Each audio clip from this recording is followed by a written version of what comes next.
Hey, Ryan. Corbett, how are you, sir? Ryan is a client of mine, but more than that, he's somebody who looks at homes and deals with their problems all the time. And he's using the experiences that he's had in order to help him design and tune the house that he's building for his own family. So, Ryan, will you just kind of give us the basis of what the kind of work you're doing is, where you are in the country, and just a few of the little examples of things that you've seen? Yes, residential stuff, obviously very geographic. We are in Northeast New Jersey, specifically Bergen County. That is a very high-end neighborhood. So I work with local builders, speculative builders, I have to be specific there. When the buyer has signed the contract to purchase the home, I work with them to handle a punch list as well as transition the buyer into the home. And lastly, just seeing through the warranty. So in Mhm. new construction homes, there's a 2-year warranty, builder guarantee.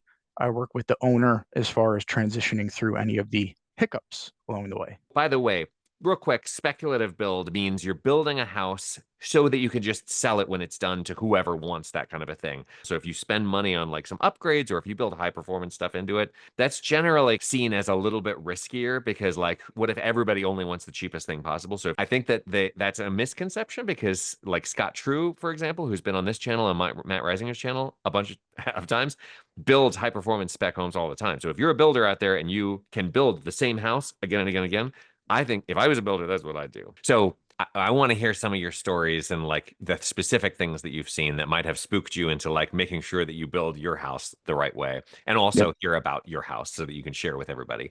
sure. But one thing that I just wanted to bring up, and I've got it sitting right over here, this thing.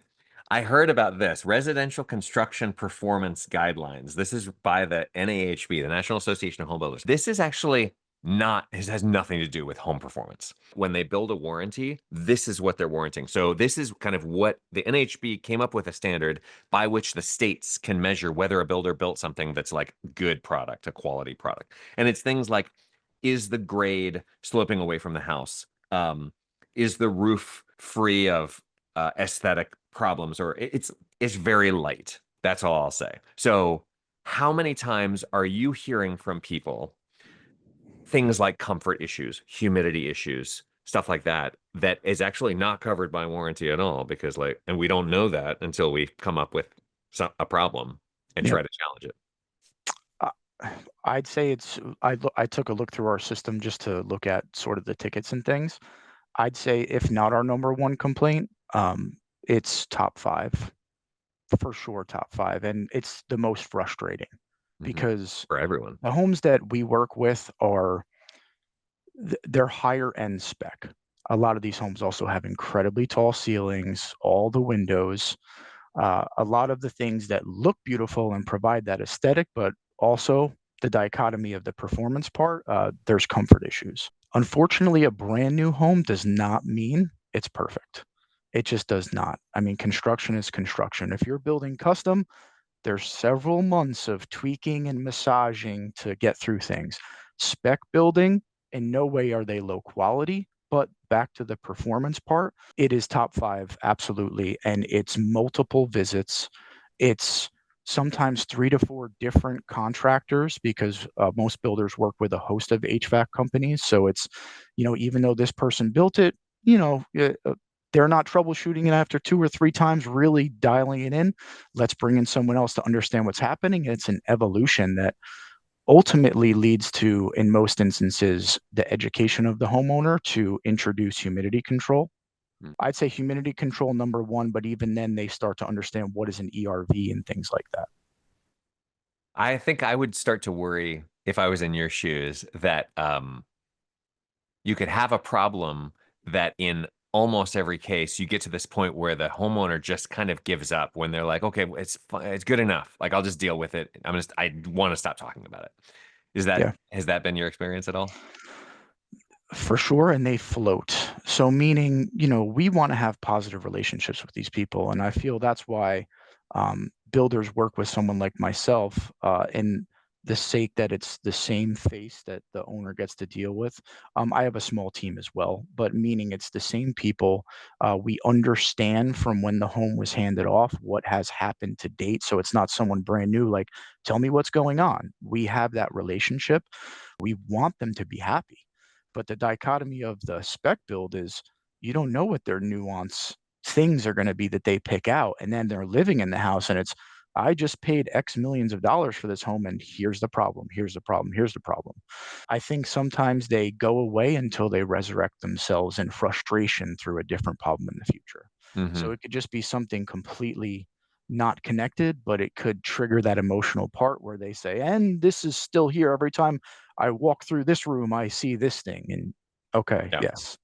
And so that everybody's clear, we're not just talking about millionaire houses here. Although I will say, one of the main things that I was really excited about when we focused on affordable housing in one of the episodes of Home Diagnosis, our PBS series, was talking about affordable housing and saying to millionaires, I can scientifically prove that the affordable housing built down the street to these certain standards is actually scientifically superior to your $1 million, put 2 million, $3 million mansion. By the way, like the normal cost of like most houses is nearing I mean, Yeah. like if we round, it's $1 million for a house, which is Yep. not that whole thing is kind of exploding Median after the price week point fixed at that. entry level. My market entry level. Yep, Yeah. absolutely. Okay, so will you take us through a couple of the kind of real choice morsels of things that you've seen that have been kind of really interesting issues that people have had? Let's start with HVAC. That's really what pushed me towards you. I really appreciate how you're educating homeowners. HVAC is one of, if not the most complicated part of building, in my opinion. We're throwing too much on their plate. They have to be the most sophisticated contractor on the team at that point. Yeah, absolutely. So we've had one experience specifically where after the home was inhabited for only 2 years, we had to actually go back and replace several main trunk lines and branches for ducting. There was a laundry room, there was a bedroom, there was a guest room. In those areas, the laundry room is a much smaller square footage. I'd say almost a literal sauna. I mean, you could sweat being inside that room. Obviously, there's laundry equipment running in there, but the difference between the rooms was, I believe, 12 to 13 degrees on average. And Thanks. that was stepping down, right? So it was like 12 to 13 degrees between room A and room B. And then room C, the delta continued to change. So as you walk through rooms, it was actually that drastic. We worked with the original installation company, eventually stopped working with the original installation company, two other contractors before a mix of changing out ducts. So this will go back to manual J, right? Manual J, manual D, manual S, all the things that you do that I'm not knocking builders when I say this. They don't necessarily know what those things are aside from getting a booklet that they need for a building permit, which is ultimately, I think, why most of those things happen. We had to go step our way down to some, or I should say up, to a contractor that revisited calculations, where they made changes to ducting. They increased the size of the rigid ducts. They stepped them down in a certain way to direct airflow. They did new transfer grills. They added a return. There was extensive installation, I should say, modification done where this home was literally new construction 2.5 years prior to get 3 rooms to a comfortable place to where the owners now are satisfied with Mm, the performance of the home. Just straight up installation, mm, right? A little bit too much flex where it should have been rigid. Awkward transitions where it was definitely easier to use flex. And it turned out that we needed some serious custom rigid ducting built to get through transitions to not affect the pressure. Register placements in 2 rooms, we adjusted them. Adding the return was huge. So it was one zone with one return. And that's something that we've actually looked at on my future build too. You've helped guide return locations. So a lot of these are walk in the star studding massive foyer, which has a chandelier. balcony up top, which is Yeah. just open 18, 20-foot ceilings to walkway to sometimes balcony and or overlooked large ceilings on the other side, and then it branches out into smaller rooms. So we added a return to help pull air to help it circulate a little bit better. So making sure all the ducts were sealed properly. Um, Unfortunately, it was a bit of craftsmanship type stuff, but our builder has integrity and fought through, 2 years of making sure that that owner was happy after they moved in, which to that builder's, an attaboy for them. I can't imagine a lot of people do that in the spec world. Yeah. Custom is a different experience you have with that owner. Spec, again, I've heard a lot of horror stories, and the builder stuck with it, fought through it, and made sure the owner was happy. Yeah. That's good. That's a good sign that they are going to be in business in 10 or 20 years and still be reliable to be able to ask questions Yeah. of. I see almost always issues with humidity control. And humidity control, how does an owner know that, right? So you actually feel the impact of dry air on your nasal passages on your throat. Most of the time, they see that in the cracking in the natural wood products. So a lot of cracks in hardwood floors. Once you build the home, it's a guarantee. No, I shouldn't say guarantee. It's almost always that, you got to go back and touch up all the base. You get the expansion and contraction all over the place, which is natural to some extent.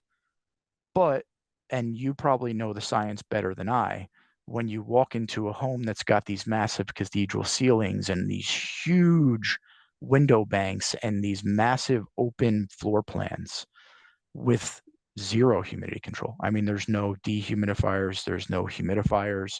The HVAC is typically extremely over designed for things that we've talked about in the past to avoid revisits. The dryness in the winter, I've noticed a lot of cracking. New Jersey, like many places across the country, it's kind of saturated and everybody's built on all of the good lots that are like buildable, like classic buildable lots on top of a hill or at the top of a slope. And now we're building on just like places where if you go at the right time of day when the tide is up, your crawl space is full of water. So HVAC guys have to know the tide tables to be able to go and service HVAC to be able to get into the dry crawl space. Maybe the ground is like infill that might be shifting and actually creating or helping along some of those cracks as well. I'm sure that's a part of it. Now, ironically, my brother has a property. I'm gonna sound like a New Jersey guy down the shore at the beach, however you want to say it. But his crawl space has at any given point because of the water table, it could be dry, it could be 9 to a foot of water. In our area, it's too consistent to be settling. Settling is, at least from what I've seen, typically in one specific area, or you can look at the framing plan and kind of come to a conclusion that this seems like settling. What they do to make these homes more impressive is there's a lot of different open areas that are 2-story, 2.5-story cathedral type things. So in those houses specifically in the wintertime, there's a lot of the dryness. Mm. And the challenge that comes with that, picking a system that is meant to integrate with all of these future controls. So meaning dehumidification, humidification, so both things, ERV, thinking that these bolt-on items are going to have to work as a system together allows for more effectiveness. So if these are forced air over designed HVAC systems that are cycling on and off all the time, you still, once you bolt on humidification control, ERV, it's not running all the time. So now you're trying to couple it with something that, short cycling's a bad phrase, but it's not running, modulating all the time. So now I've seen homes where they've added humidity control, but they still can't get it, above 35%, 34%, uh, after putting all the investment into humidity because the ducting and the HVAC system itself was not designed for that purpose. So now let's get into your house a little bit. What things did you specifically think, I don't want that thing that I saw to happen to me? HVAC, HVAC, HVAC. Most of the changes that we made to our build and where we truly overinvested was on the mechanicals of the home, specifically a modulating 2-stage system, ERV, humidity control, and filtration. What goes along with the HVAC, understanding where your registers need to go. You helped me change from a floor fed system to a wall stack system. So a little story, right? Why I'm so passionate about this subject like you. My mother lives in a beautiful apartment, new construction, newer construction, maybe 5 to 6 years ago. The home was built, multifamily home. When I sit in her place, I need a hooded sweatshirt with a t-shirt underneath it. And I go to her home specifically dressed that way.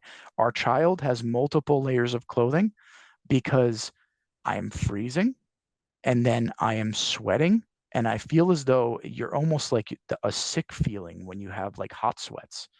And it's that intense. It's actually I'm taking clothes on and off because the registers are mounted low and they are directly in front of the dining room table. They are directly in front of the couch. They are directly blowing on you as you stand in the kitchen. And you feel every time the HVAC system kicks on, starts to pump super cold air. And then when it kicks off, that area immediately starts to dissipate and gets warm again. So my family going through this investment of building our home, I said, "I that's just for me no brainer." Here's something else that I would like to say that people who watch your content, Matt Reisinger, the Build channel, all these things. I was I was made sane by my mother's apartment, but I was also, I'm gonna use a funny word, bamboozled, where I fell in love with the zip system. I fell in love with the methods of construction without educating myself on the mechanicals. So if you're going to build super tight, you must educate yourself on the mechanical systems because now you're going to build this super tight envelope. And if you just approach it, let's say old school or the traditional way homes are built, I guarantee you, you will have issues on your hands. And that was the thing that not only guided me to you, I talked to 11 HVAC contractors in our local market, the builders that we normally work with, the contractors. I went and purchased my own manual J and put it into AI and tried to give myself what is the most important things I have to do here to basically not put a system in my home that's going to underperform. I went to HVAC University unintentionally, and I'm happy that I found you because you streamlined that whole thing. I was spiraling out of control until I found you. That's awesome. Thank you very much. That's very nice to Yeah. hear. So, in your house, the one thing that you didn't mention, by the way, in your list was kitchen exhaust. Are you doing anything interesting with kitchen exhaust and makeup air? Well, when we talked, and hopefully this is still good to go. If not, maybe we need to review this again. We I'm have happy to the flash up your plans if you're okay with it, by the way. Yeah, go for it. So it's funny, you haven't seen these yet until we have our call next week, Hmm. but I have redlined to an exhausting level the duct design drawings from the HVAC contractor. And Awesome. I have requested that the makeup air comes into the range hood. So we're going to have the focal point of our kitchen is going to be the range hood.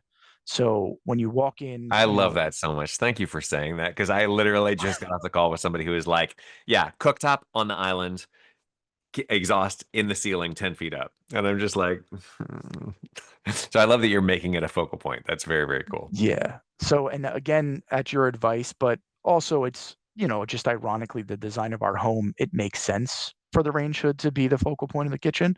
Mm. But the design, at least what I'm thinking, and hopefully you'll help tweak this, the registers will come up in the wall. And when I say registers, one of the challenges we had was the HVAC contractor designed in floor registers. The floor register locations in the kitchen would have been in workable spaces. So, Mm. meaning as you're going transitioning from the sink to the dishwasher to the stove, you would be walking past registers that are blowing these different temperature airs, which now recreates my mother's apartment issue.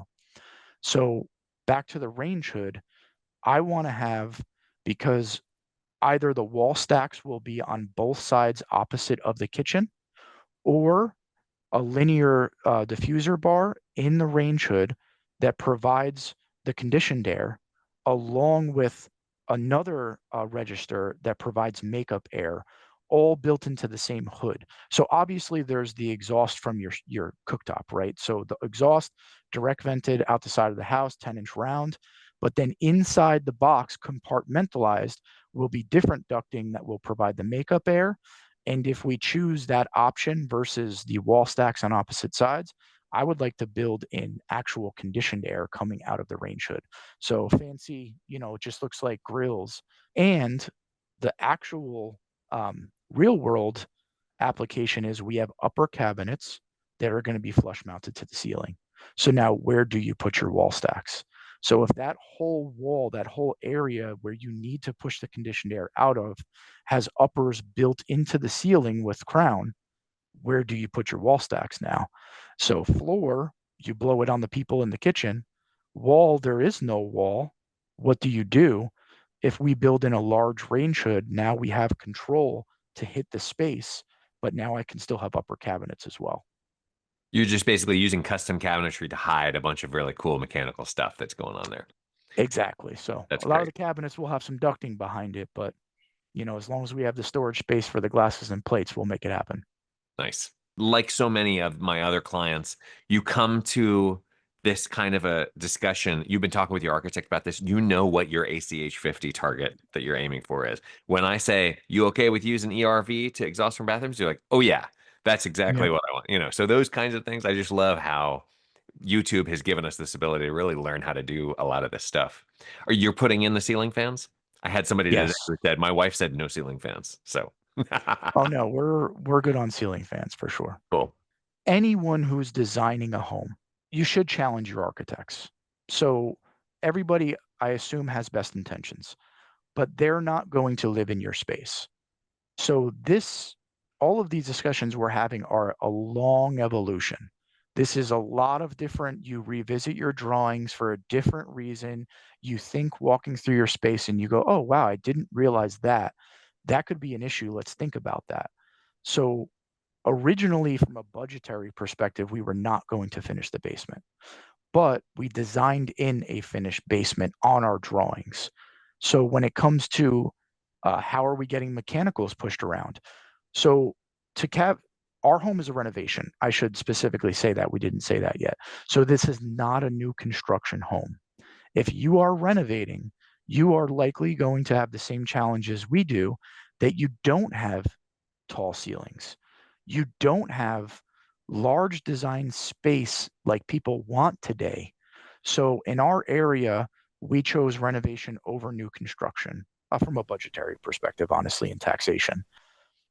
We have 7-foot ceilings in our basement. So in our addition, we have dropped the addition down to 10-foot ceilings, which was a whole different constructability type of conversation. We changed to open web floor trusses in the areas of the 7-foot ceilings, specifically to allow for the mechanicals. But the takeaway from it is we designed the home with a finished basement, with intention for the rooms that will be down there. And then we tackled the constructability concerns with how are we going to feed the basement ducting? How are we going to feed the first floor ducting? How are we going to stack the mechanicals for, plumbing, things like that? Where should sub panels be? Just a thought, because if you think, oh, I'll finish the basement in the future, I just have this open canvas. That open canvas is probably just going to get filled with a bunch of ducting, to be Mhm. completely clear. And now you've eliminated this finished space that you could actually use. Yeah. Two things real quick, just little tidbits for those of you who are still watching this deep into the interview, which is great. Like Ryan, I love everything you're saying. One is something that I've been saying lately, which is like I think a good little truism to keep in mind is if you think you don't have enough room for mechanicals, you definitely do not. If you think you have enough room, you probably don't, but it might be okay. If you think you have more than enough room, you probably are going to be okay, but there will be problems that can be solved a little bit easier. So I'd say almost always design so that you're like, oh, we definitely have more room than we need. That's when you're like, that's safe. The other thing is, as far as these trusses go, what size web trusses are you using between basement and floor one? 11 and 7/8. Okay. So the web trusses, something to keep in mind for those of you who are thinking about using that, those are always better than I-joists or dimensional lumber. But consider that an I-joist is made with a 2x4 on the top and the bottom on the flat. So you have an inch and a half plus an inch and a half. So 3 inches just disappears from your 12 inch. So now it's not 12 inches that we've got, it's 9 inches. And then supply ductwork If we don't want it to drip on drywall that is going to be holding up at the ceiling, then we want to insulate that supply ductwork. And generally, insulation, if you're using typical insulation, it's going to be an inch and a half on each side of the duct because it's on the top and on the bottom. So you subtract another 3 inches. So now we're down to 6 inches round restriction for a round duct to make it through there. And by the way, that's like not even considering that the triangles that you're trying to fit through don't fit something that fits from bottom, top to bottom in that space. So you're squeezing the insulation a little bit at that point. So anyway, I just want to make that point because like generally 18 inches is kind of like that's a real safe space where probably that'll be fine. 12 inches, we can still work because you've got a compact house. We can run multiple 6 inches everywhere. Is that what your contractor ended up doing? Was instead of doing like a big trunk through the middle, or did you design in a trunk spacer, like a shaft in the middle? Ironically, that's what we talk about next week. Oh yeah, I awesome. requested the trunk inside the joist bays, and then but Great. where all the branching out is done through the trusses. And I'll Yeah. say this about the trusses. Well, just a general statement. It makes it goes without saying, but it has to be said again. You cannot you cannot think about this and plan for this soon enough. I got too deep into the process before I made the decision to push for open web trusses because they are more costly. But what should have happened is day one. So we actually, my drawings show all I joists, LVLs, all the typical framing.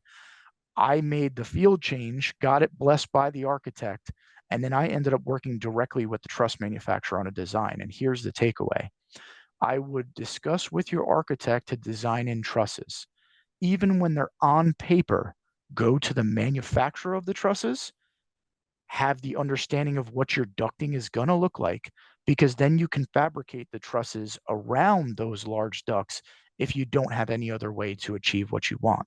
So I did not give myself enough lead time for that level of custom engineering. So I'm still squishing things and I'm losing space in certain areas that I could have planned around, but the majority of the basement will be salvaged and you won't smack your head on ducts. Okay. So best case scenario, um, and I'm going to talk about how you get there. You're gonna build the house. Are you gonna visit every day? Yeah, Nice. All right, you good. have to. Honestly, guys, I had a client last week who's been meeting with me like several times. We met maybe 4 or 5 times at this point, and he was like, you said you have to be there every day, and what I feel like I should add to that is if you leave for even an hour, they might do something just totally wild. Because yeah, stuff happens. They have to make a decision. They either call you and know they're about to get into a half an hour conversation about like airflow velocity, or they could just make the decision and be like, look, Ryan's not gonna like he won't even know that we did this. Yeah. So, and you will. So testing and inspection, super important. That is how you guarantee that the enclosure is built the way that we designed in the manual J. Then Ryan knows that he's not going to have some a version of him visiting his house for that. Oh, which by the way, do you have a warranty on this house or you're GCing it yourself? I'm GCing it myself. Yeah. Yeah. So, All right. there's all the things that come along with that, right? You want to make sure that you have reputable contractors, licensed and insured. You want on the big things. So, like again, back to HVAC, that we're ensuring comes with warranties. The window installation, one thing that we're doing. So we did go with European UPVC windows as well, which massively outperform. And anybody who watches your content knows massively outperform the American standard. Um, we are getting the certified installer from the manufacturer. Obviously, that costs a little bit more too, rather than just having your framer plop windows in.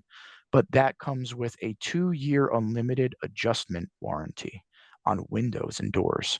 So things like that. So ironically, a lot of the things that I didn't look at in my notes was we deal with a lot of adjustments of windows and doors as well Mhm.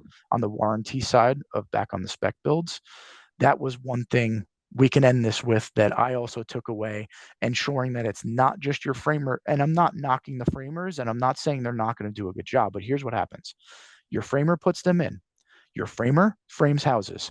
He or she is on to the next 30 houses that they're framing. Getting them back to fix your window that's not working properly, good luck. Or it's going to be Friday night at 7:30 when one of the people are driving home from a job, ironically past your house, and they show up and knock on your door unexpected, and now they're here to fix something from 6 months ago. Mm, So we went with the certified install team from the European window manufacturer that came with a warranty of unlimited window and door adjustments for 2 years. interesting. That having built my house and installed my own windows and then seeing the drywall go up, I have no idea how you would like start to do the surgery to adjust those windows. But like, I don't want to think about it. It makes me want to throw up.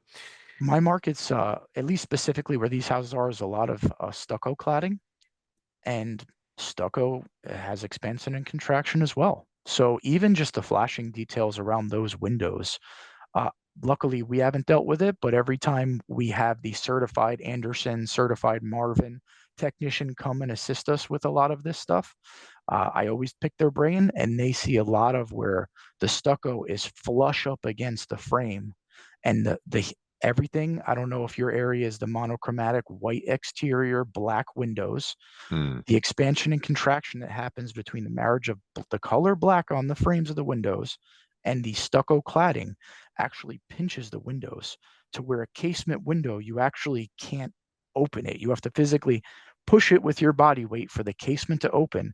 And then when it closes, I've heard of where one person has a suction cup, like the glass suction cup, to pull their casement window back in so they could lock it shut. wow. That is interesting. I Yeah. mean, it's just Not a such a problem that you cool. want to have, No, especially I if you know. build a But nice I feel house. like you and I are the same in this, where we get to hear about all these really interesting problems.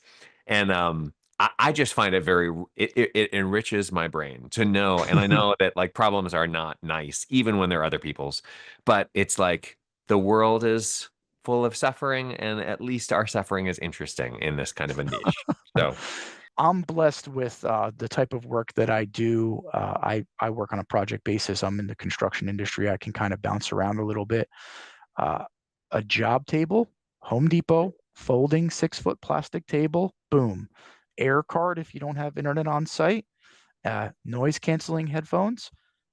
This is easy for me to say because a lot of the problems I deal with, I can work remotely for, but you have to be there because how you said, is the person going to have a 30-minute conversation with you and try to explain 10 minutes trying to explain and they still don't know that you can visualize the problem?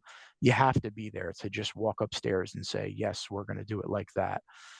It's just a real thing. So the time commitment, a lot of your people are homeowners. That's awesome. I implore all of you, if you feel that you want to do something like this, make the micro million decisions and the macro 30 to 50 big decisions yourself.